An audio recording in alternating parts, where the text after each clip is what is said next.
This assignment is probably one of the most beneficial things you could be doing. We're going to take the idea of change in line weight just by changing how hard or soft you're pushing, which you should all be getting familiar with now. And we're going to apply it to making a gradient. So where we go from dark to light, you could go light to dark. I would practice it both ways actually. If that would be good for you. But for the amount of effort that you put in, this doesn't take long. You get like a huge benefit from this. So the idea of the pressure scale gradient is, and we're going to try and make a rectangle that's about that long. And you could go light to dark or dark to light. I'm going to go dark to light. We're going to start dark and then try and end light. I'm not going to draw the rectangle first. I'm going to try and have the value slowly change from light to dark. I don't get to move back up if I make a mistake. And something else, I'll show you a couple other things to look out for, but we're going to try and keep it the same width all the way down. So I'm going to shut up while I'm doing this so I can focus.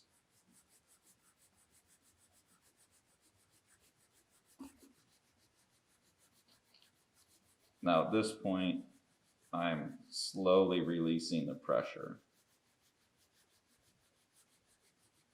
And I released it a little bit too quick. I'm using the 6B pencil, by the way.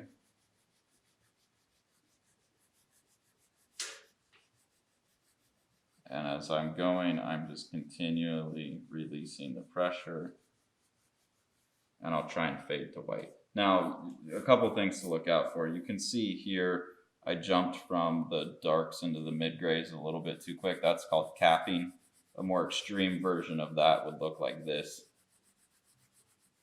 I want to make sure that the grays are constantly evolving, that they don't stay the same for too long. I want to make sure that down in the white, it fades as much to white as the material will let me accomplish. The other thing that tends to happen is as you start drawing softer, the line that the pencil leaves isn't as thick, so you have to travel a shorter distance down to get them all stitched together looking. And as people do that, they tend to also travel less distance side to side, and you get what's called a tornado.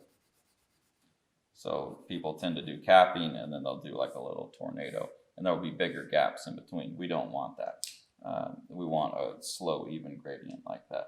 This is all for this practice that you should be doing one of these an evening from here on out at least.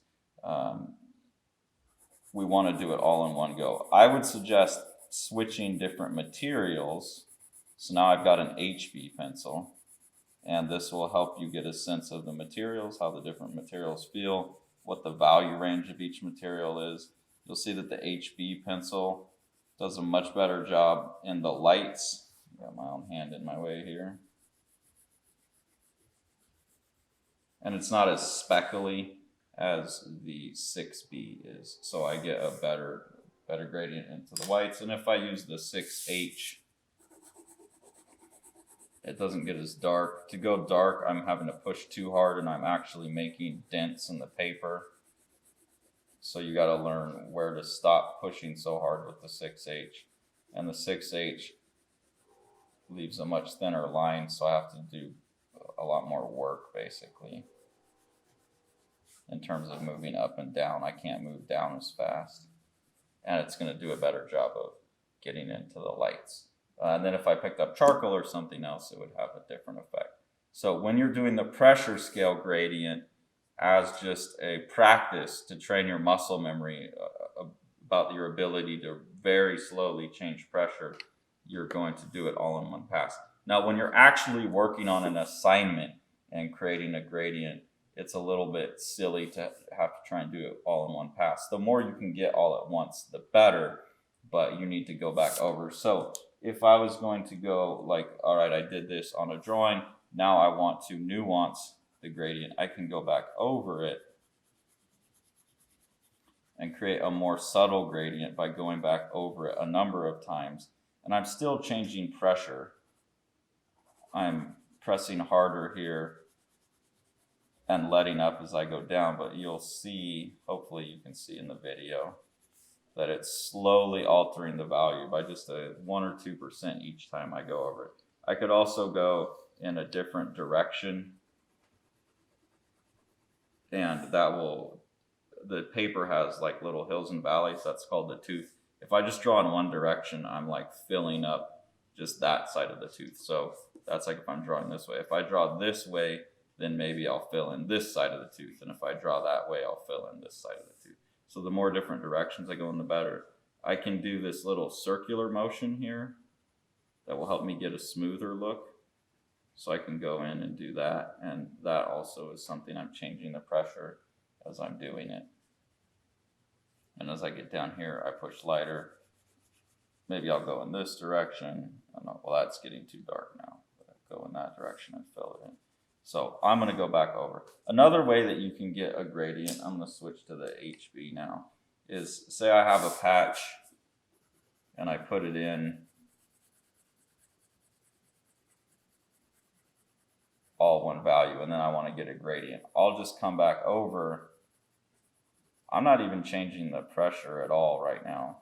I'm just going to go over it a number of times, and every time I go over it, it gets a little bit darker in the areas I'm drawing in. So that's a way to very slowly adjust value.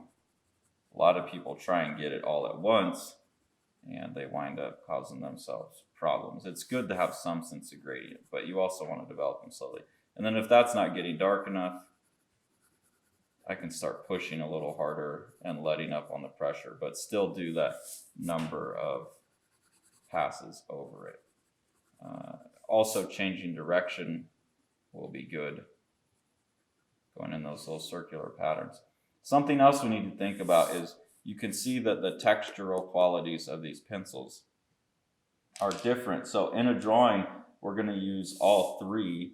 We're going to use like the 6H for the lightest values, and it's also the smoothest looking application. So we need to learn how to create an integration between the pencils. So I'm going to go ahead and lay down a bunch of the 6H past where I was drawing with the 6B, and then also go up, or not the 6B, the HB. And I'm also going to coat over the part where I had the HB. Then I'm going to get the HB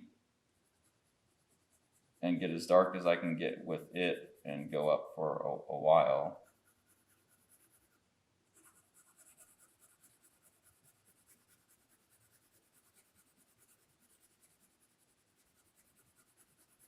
And again, when you start feeling like you're going to put a dent in the paper by pushing too hard, that's when you stop and switch over. So I'm going to get that going for a good length there. And then I'll come back with the 6B over top of that.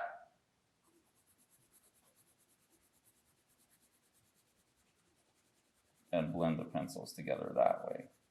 So that's a very important thing when we're working on finished drawings, is that we learn to go in multiple passes over the same area, and that we're doing it with all three pencils. The 6H in the lighters up to the mids, the HB in the full range of the mids into the darks, and then the 6B really taking over in the darks and then coming down into like the dark mid range.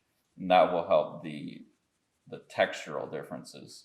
This one's fuzzier and more speckly, this one's in the middle, and this one you can barely even see it because it's so smooth and light. So that's a skill that you need to practice, is combining all three pencils. So pressure scale gradients, just do it all at once. For the gradient matching and the value matching assignment that you're going to be doing, you should be working on them like this and trying to get as clean of a change in the values as possible and as clean of a difference in the textures as possible.